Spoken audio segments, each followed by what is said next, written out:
and thank you so much for joining us today. I'm Carol Jenkins. The program is Black America, and my guests today are Patricia Spears Jones, poet, author of several great books, including her latest release, The Beloved Community, recipient of the Jackson Poetry Prize, one of the most prestigious awards for American poets, and recently named New York State Poet. A whole New York State poet. Also with us is Jacqueline Woodson, author of Brown Girls Dreaming, one of my favorite books, New York Times bestseller, National Book Award, recipient of the Newbery Medal, National Ambassador for Young People's Literature. She's also won the NAACP Image Award for Outstanding Literacy, and she is a New York State author. How do we get, for the entire state, the author and the poet on the set of Black America? Thank you both so much for being here. Great to be here. You know, as I said, I've known Jacqueline since she was literally a toddler. You know, Stop that. I know. It was like 37 books ago, right, Jacqueline? You know, when she was just starting out. And Patricia, do you remember at all giving me a copy of your poetry at the event for Ruby Sales? That was the first time, you know, we met just a few years ago. Yeah. And I'm so thrilled to have you both here. But I'm going to start with Patricia, because I said to her, how did poets become like this, you know, these glamorous celebrity? Everybody's talking about poetry, and you explained that there may be one reason for that other than your brilliance.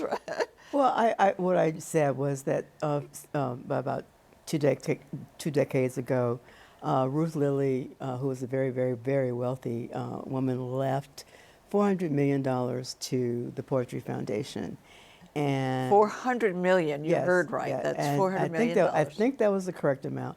And that upended the landscape in a way. I mean, poets have been scuffling to maintain themselves, and there's always been some glamour around poetry. Allen Ginsberg was a rock star, as it were, but money came into the mix in a different kind of way, and also the Jackson Poetry Prize, which I received. Was one of the first prizes that went specifically to an American poet without competition, and you just get it, and so you just got it. And I'm happy to know that the poets are actually getting the money. So this idea of you all starving in these little rooms, right? But people were scuffling. Yes. I mean, I think people. And I think most poets still do. I think for all of, just as we live in a society where, there's like, the top tier and then there's the rest of us. And so a lot of people are doing the work that they need to do and trying to make the best possible life they can. And every once in a while you get something like the Jackson Poetry Prize or the Ruth Lilly Prize or something like that.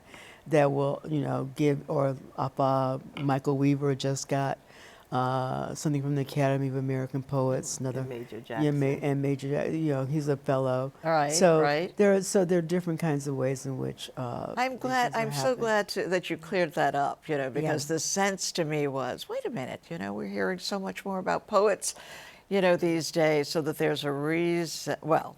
Well, go ahead. I can also say, Toy Derricott and Cornelius Eady started Cave Canem, and that changed a lot about the landscape of poetry in terms of Black folks getting a shine that they weren't getting before, wouldn't you say? Yeah, that was part of it. And I also think, too, that poetry is the go-to for, this millennium has brought us extraordinary, catastrophic problems.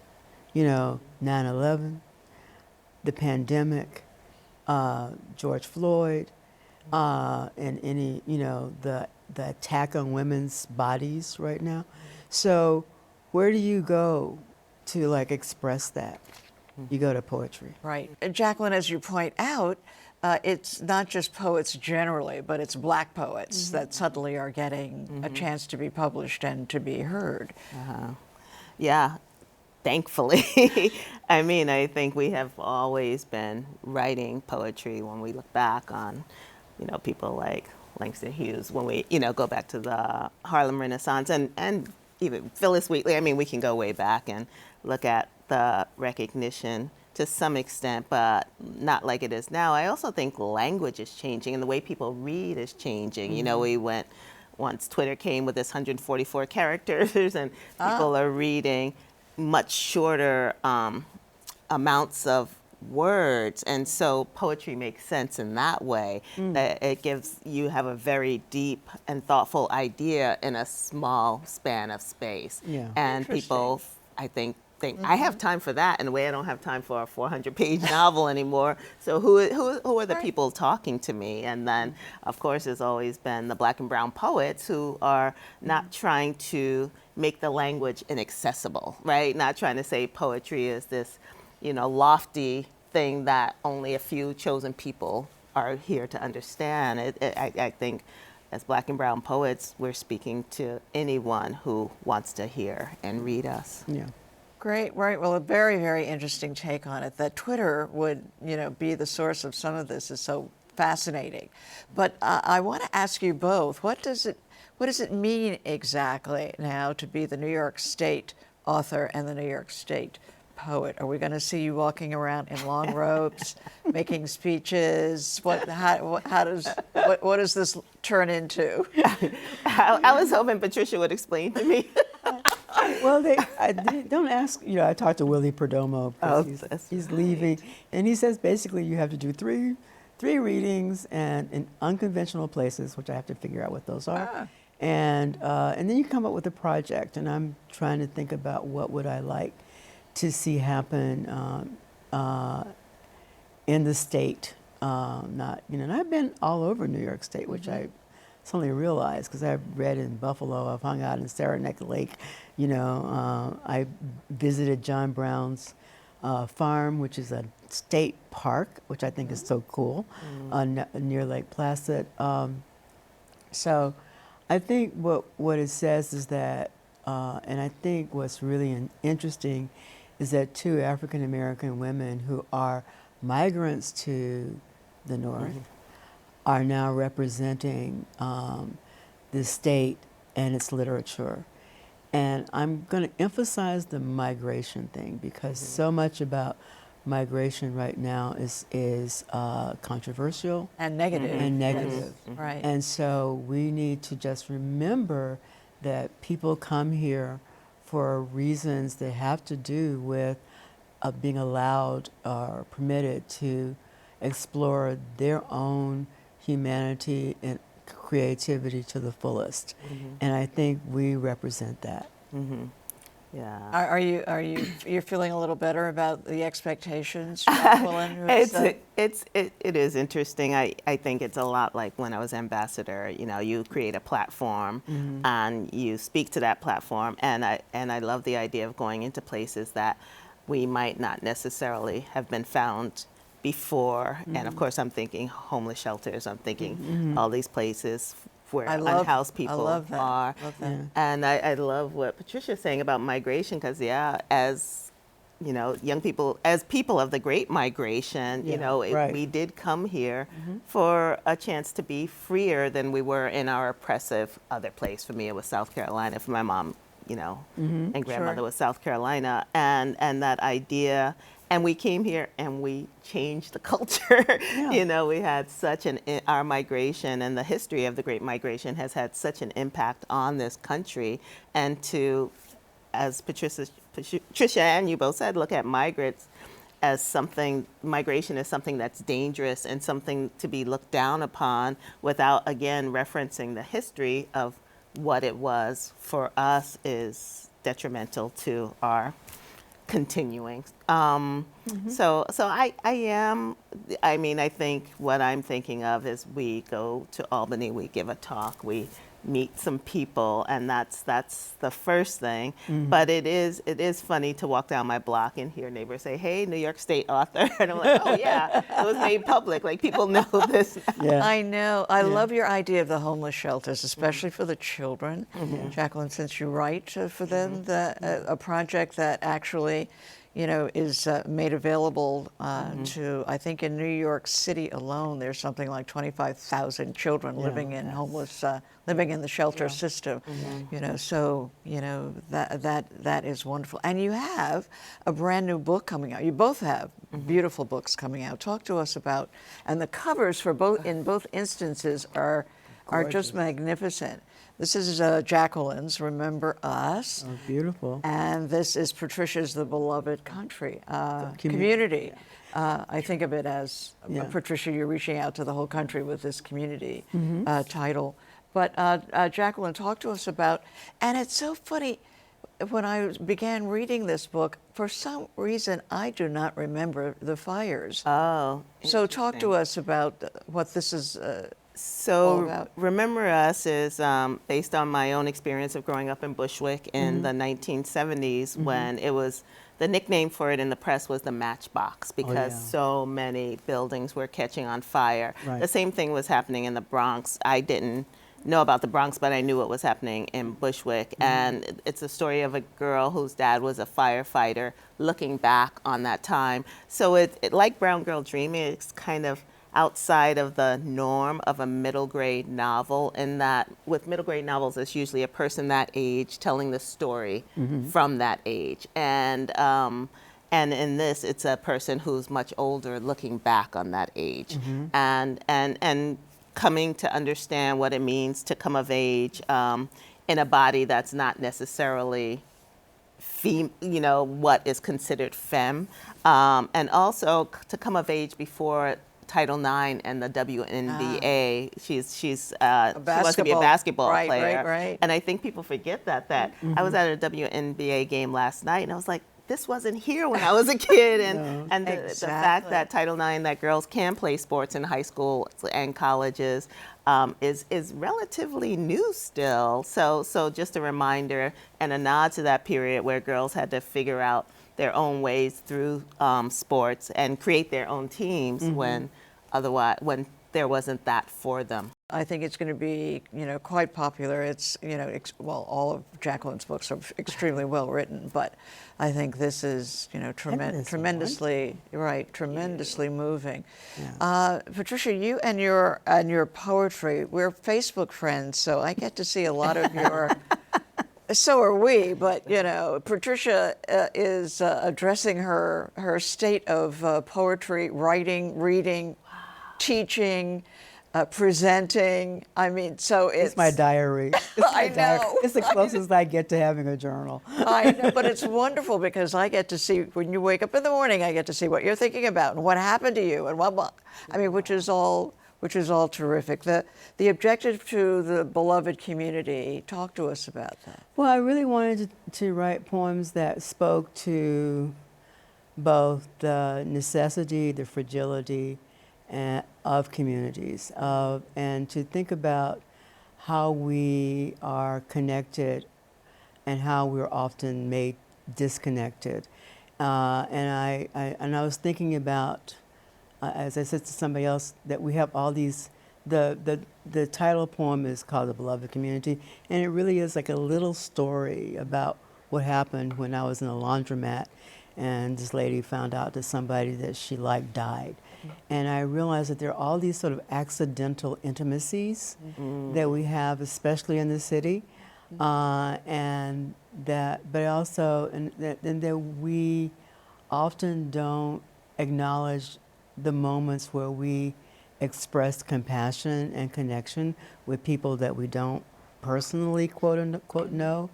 But I also want to talk about how communities are attacked, assaulted, where there's mayhem. So there's a very long poem called Green Ribbons, which is about the Atlanta child murders, which took all the people who wrote anything about that took years to write. Right. Because they're so horrible. Right. And you know, and there's a poem called Defiant that was like about Mugabe, who I think is a stand-in for some other people that should not Right. run anything. And so, You write a lot about isolation too, Yeah. and how.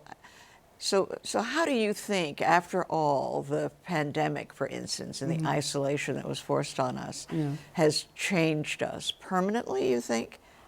I think that the pandemic just exacerbated what was already there. I think the pandemic did a couple of things. I think it forced a lot of people to deal with their own interiority, and a lot of people Their found their own interior lives. You see there the language, right? love You it. know, Yeah, I that mean, words. the Yeah. poet's Yeah, language, yeah, yeah. right? Yeah. But you know, I mean, Right. a lot of people just don't sit with themselves, and they had to sit with themselves. And a lot of people found out they didn't like who they were sitting with, right? That was one thing, which I thought was very interesting. And the other was, I think people started to figure out how they had to figure out ways to stay connected. I think the most disturbing thing of all of it was the loss of ritual. Because so many, especially the ways in which we say goodbye to the departed, because people couldn't go to funerals, because they couldn't do memorial services of some form or fashion, that was very, I think we have yet to acknowledge the millions who died in really serious ways. Right, right. And So that true. loss of ritual, I think, is the biggest thing of all, to me personally, maybe not to others. Right, right.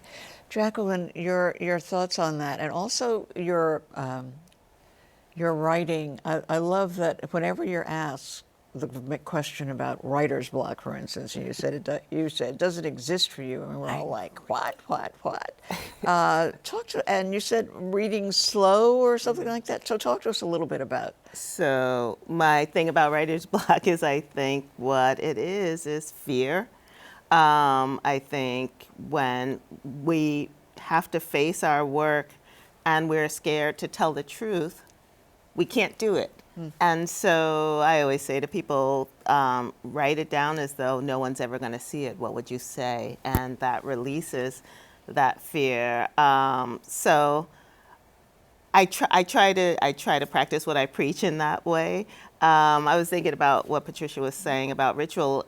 For me in the pandemic, before the pandemic, we used to have family dinner every Sunday, and it was the extended family. We did it for 20 years. Wow. And then the pandemic hit, and then we couldn't do it. And then people had grown up, their relationships had changed, like all this had changed, and it went away. So in thinking about that ritual, and loss. But you had another question, the question of reading slowly. I read very, very slowly. I've always read slowly. And I read the same things over and over again. And I'm sure as a kid I would have probably gotten diagnosed as dyslexic. And I'm glad I did not, because then there would have been intervention. And I Right. think that intervention would have changed how I write. We wouldn't have 37 books, that's you would for not. sure. You would not. You would have a fast reader and not many books. But I also read because it takes us a long time to write this stuff, and I have a deep respect for language. You know, again, looking back at histories, I did a whole TED Talk about reading to really get a sense of the past, the present, and the future in what people are saying in their narratives. Patricia, your thoughts on the past, future, present? We all write in a continuum, I think, and we also write in dialogue with the people who are before us. And, you know, it could be everybody from William Shakespeare to Gwendolyn Brooks, I mean, or to, you know, Jennifer Egan and to you. I mean, we, you know, I like the fact that we are always thinking that writers, you can't write if you're not thoughtful. I mean, it's just not possible. Well, maybe that's not true. Some people, I wonder. But You tell Patricia is also a critic, right? You know, a severe critic. Or a jokester. Right. Or a jokester. Yes. But I really think that I just feel like I'm so grateful to be part of an art form that is, you know, millenniums old. I think that's amazing. And how much and what do you have to read in order to refill the reserves of words that you're going to put on a page? I just have some response to what Sure. Patricia was saying about books being in conversation and writers being in conversation with each other. And this moment we're living in, I just read today about Mary Wood at the Chapin School in South Carolina, who got reprimanded for teaching Ta-Nehisi's book, Between the World and Me. And I'm not sure if she lost her job, but this is happening all over the country because the white kids in the class were offended that she was trying to teach quote unquote CRT, but all of the censorship that's going on, all of these books being taken out of classrooms and libraries, that's going to have a deep impact on writers being in conversation with each other and the creation of new writers, because kids are going to not have books that give them a context of the moment they're writing in. That's true. And I just think of all the damage that's being done, aside from young people not being able to see mirrors of their own experiences in their libraries and classrooms, but also our future writers, what's going to happen to their language if they don't have that history of language. And where are your books? 37 of them in terms of being taken off the Oh, shelves. Red at the Bone, Brown Girl Dreaming, Each Kindness, From the Notebooks of Melanin Sun, my list goes on. They're always being challenged. I mean, Each Kindness is a book about kindness. Like, where is the, but you know, it doesn't matter. It doesn't matter. I think you could write a book that says Dolly Parton is the sweetest person in the world, and someone would object to it. And they would, and because this is not about, it has nothing to do with literature. It has nothing to do with education. It has to do with power and how people wield it. And it's not just the children are being affected. Everybody in the culture is. I mean, I just remember this quote from Muriel Rukeyser where she says, American poetry is in a culture in conflict. And this conflict is killing us. It's killing us. And the idea that books, you know, I mean, I love that Wanda Sykes comment about, you know, drag king queen.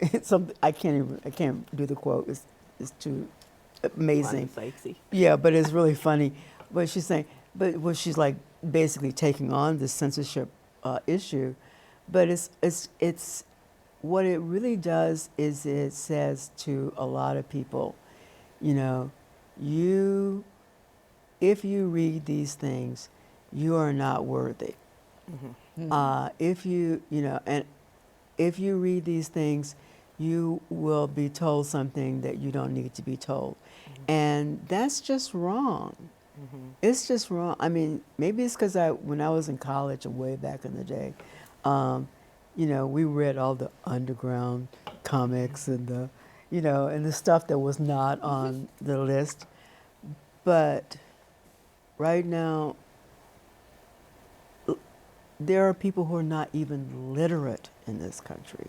Right, exactly. Well, you know, in the day you begin, a book you wrote in Jacqueline, you begin by saying there will be times when you walk into a room and no one is there quite like you. Yes, yes, true. it is so true. And Yeah. you know, that was a celebration of the gifts we bring to the room through our differences. I'm sure it's being challenged somewhere. Right, At right. this very moment. Well, we do believe that, Patricia, you are going to be reading for us from the beloved community. Okay. Why don't you head on over there, Jacqueline, and I will chat while you get yourself settled. And I just want to follow up, speaking of no one like you, but you always talk about fun facts about yourself. So What's a new one that you can Oh give my us? goodness, a new fun fact about myself. I was shocked to know that your kids are as old as they are. They are old. They Right. are. I need to change that on my website. Yeah, yeah. I would say a fun fact about myself is it's not. My daughter's at Howard University, HU. She's there because I'm sure because I wanted to go there so much as an adult because I didn't Right. even know about it as a young person and you know, she grew up in New York City going to predominantly white institutions, and that she landed at an HBCU is now a fun fact I can add to my bio. I mean, I didn't push her in any way, Right. just in terms of, you know, telling her every day how beautiful our community is and how Right. safe it could be. That's so great, right? Yeah. Don't you feel that it happened? It happened. And then she asked if she could play JKA. You see, I'm wearing my pearls, and I'm like, not Alpha Chapter. You can't. That's great. That's great. And are you still, fun fact, writing sideways? I still write sideways. I can't write any other way. Yeah. Right. Okay. Great. Great. Well, Thank you. all right. Now, I do believe that Patricia Spears Jones, author of My Beloved Community, is ready to read to us. Celia Cruz, Snow Angels. The Great Gatsby jazzed the sorrows of summers where the wealthy misspend their wealth, making the novice president an apt arbiter of a future dulled by greed. Thus, the novel's hero, dead by his rival's gun, tells this harsh truth. Love does not conquer, lakes are for icing over. Diversions come as random as this afternoon's mumble of news and sorrows in iced lakes. Ah, Celia Cruz, Cuban Spanish brightens. What is she saying? And is it Spanish? Outside, children in puffy jackets and Christmas scarves are lying on their backs in the new snow that takes their bodies' offerings. There's laughter as moms and dads and cousins and friends remember their time in snow's embrace. Angels, these bodies become. Angels, brought down to earth and printed in snow. What proof have we of these mythical creatures? Do angels laugh? Do they wear puffy jackets and patterned scarves? Do they, once returned upright, begin to ball snow into projectiles and smash their kin? Are they cursing this whiteness? Do they hear Celia Cruz's potent voice singing in Spanish? Or maybe it is not Spanish, but another tongue, denser, deeper, from a haven on this earth that she hears on blue days when the snow falls and children stuff themselves into winter's heaviest fabrics. Then they fall quickly or slowly into a crystalline heaven, their winged arms and leaping feet caught in the beat between sound and sorrow. Absolutely incredible. Thank you so much. So many beautiful words. And Celia Cruz, too, all in one poem. Thank you so much, Patricia, for that. And Jacqueline, thank you for being here. New York State author and New York State poet, Jacqueline Woodson and Patricia Spears Jones, thanks so much for being with us today and sharing your brilliance with us. And thank you all so much for joining us. I'm Carol Jenkins. The program is Black America. We will see you the next time.